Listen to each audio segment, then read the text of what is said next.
አንዳንድ ሰው ያለ እናንተ መኖር ምንችል አይመስላችሁም? ጉልበታችን ነው የሚያሳድረን። ራሳችሁን እንዴት እንደምትክቡ በቃ አለን እኔ አይመቸኝም ወዴ እኔ አይመቸኝም። የምትኖሪው ለራስሽ ነው፣ የምትሰሪው ለራስሽ ነው። ኦኬ በፍቅር ከኔ ጋር መኖር ከያል ትኖሪያለሽ፣ ካለበዛ ጎ ምን አገባኝ እኔ ስለሰው የምጨነቀው። ድሮ የተጨነቅኩት ይበቃኛል። አሁን አልጨነቅም ውዴ። ፍትትላለሁ ምናምን ከዛን ማለት ነው።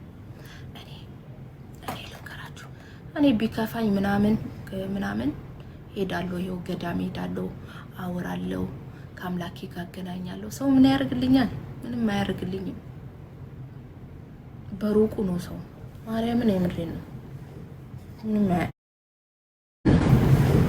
ምንም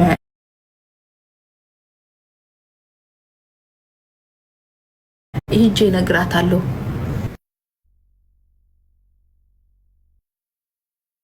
እንደዛ ነው። እሺ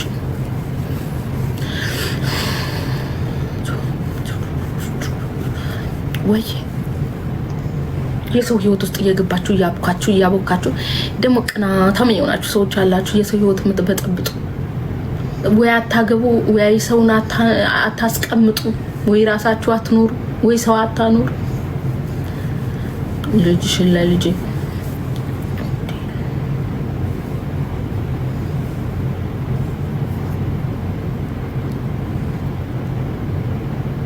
ሂጂ ማርያም ስወራማ ሂዱ ማርያም። እኔ ቆየው የዛሬ ስንት አመት መሰላችሁ ሄዱት? 3-4 አመት። የዛሬ 3 አመት ነው 4 አመት ጀምሬ ደድራ ሄዳለሁ። በየአመቱ ወይ በ10 ወር ምናምን ሄዳለሁ። አልቀርም። የሆነ ቢያንስ በሆነ አመት ላይ ሄዳለሁ። 2017 ሄጃለሁ፣ 16 ሄጃለሁ፣ 15ም ሄጃለሁ መሰለኝ። ይሄው 2018ም ይሄው ዘንድሮም ሄጃለሁ። ፈጣሪ ካለ ደግሞ 19ም ሄዳለሁ። እሱ መድኃኒዓለም ከፈቀደ።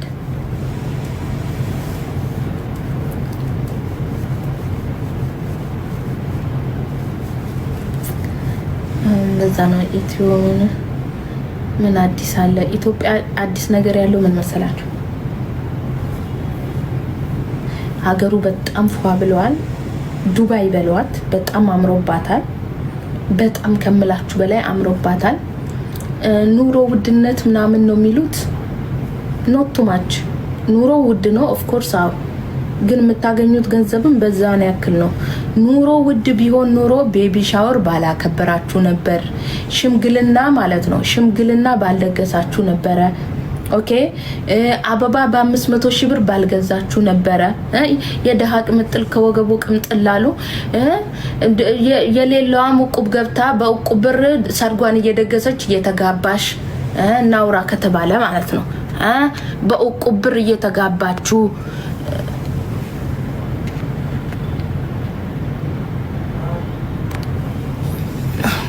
በዕቁብ ብር እየተጋባችሁ በሰው በብድር እየተጋባችሁ እና ደግሞ ለአበባ 560 ሺህ 500 300 ሺህ ባታወጡ ነበረ። ሶ ስላላችሁ ነው። እኛን እዚህ በሰው ሀገር ላይ አታስቀሩ። ኑሮ እኮ ውድ ነው። ኑሮ እኮ እሰይ እናንተ እንደምትኖሩ እንኖራለን። ግቡ ወደ ሀገራችሁ፣ ገብርኤልን ግቡ።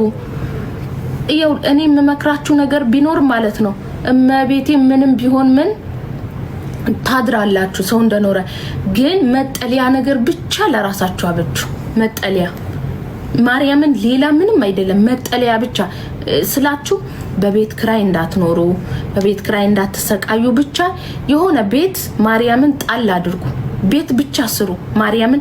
ለምን ትንጥዬ ጎጆ ለምን አንድ ሳሎን እና አንድ መኝታ ቤት አትሉም? መጠለያችሁን ብቻ ጣል አድርጉ። ሌላው ትርፍ ነው ውዴ። በቀን አንዴ በልተሽን ብትኖሪ የአገርሽ ንፋሽ ቆሎሽንም በልተሽ ትኖሪያለሽ። ችግር የለም። የምሬ ነው። ቆሏችሁን በልታችሁ ትኖራላችሁ ጽድት ብላችሁ ማለት ነው።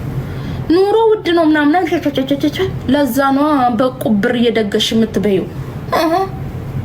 አረ እናቴ እነሱ እንደሚኖሩ ማንም አይኖርም። እኔ ዩናይትድ አረብ ኤሚሬት ውስጥ ሆኜ እነሱ የሚኖሩትን ላይፍ ኑር ያላቅ እመቤቴ ኑር ያላቅ።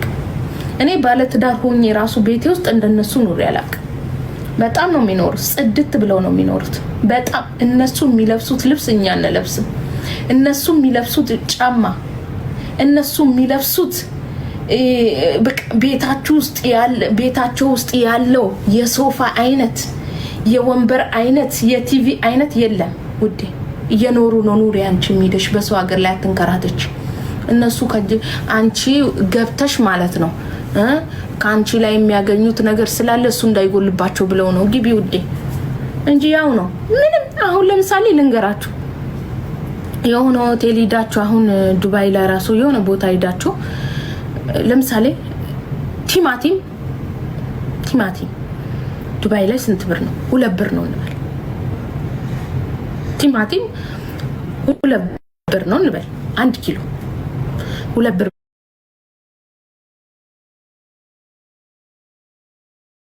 በኢትዮጵያ ሲባዛ 100 ብር ነው። 100 ብር ነው።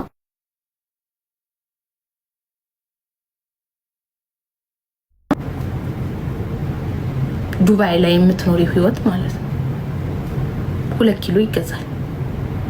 እንዳውም ኑሮ ማለት ነው በነገራችን ላይ ስለማናባዛ ነው እንጂ ወደ ኢትዮጵያ እኛ ነን ወጪ የምናወጣ። እውነት የምሬ ነው። እነሱ ግን 2 ኪሎ ነው ገዝተው የሚበሉት። ሽንኩርት ስንት ብር ነው እዚህ? 3 ብር 4 ብር ነው።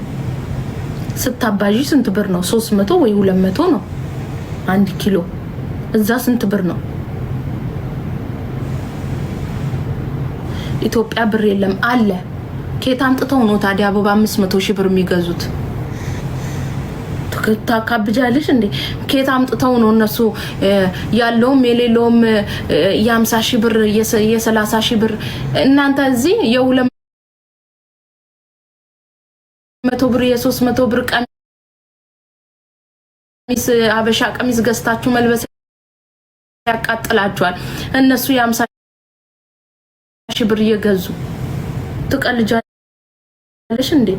የ50 ሺህ ብር ገዝተው እኮ ነው ማርያምን ሽምግልና ላይ የሚለብሱት ቀሚስ። አሁን አንድ ቀሚስ ጽድት ያለ ቀሚስ 1000 ብር ብልሽ ትገዢኛለሽ? አገዢም ውዴ። እዛ ያሉት ግን ይባለ 80 100 150 እየለበሱ ነው። ልንገርሽ ብዬ ነው ውዴ። እና እኛ ኑሮ ነው የምንኖረው። እኛ ኑሮ ነው። አንቺ ለራስሽ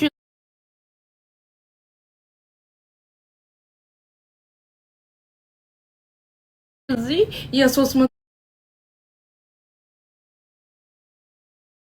የ400 ቀሚስ የሚያምር ቀሚስ ልብሽ ውስጥ ገብቶ 400 ድርሃም ሲባል ወገብሽ ቁርጥ ብሎ አይ የ200 ይሻለኛል ብለሽ 200 ድርሃም አስቀምጠሽ በ200 የለበሽ ነው ውዴ። እዚህ ዱባይ ላይ እየገባ ያለው እኮ እነሱ ኖርማል በጣም ሲምፕል ብለው የሚለብሱትን እኮ ነው እንግዲህ ብዬ ነው።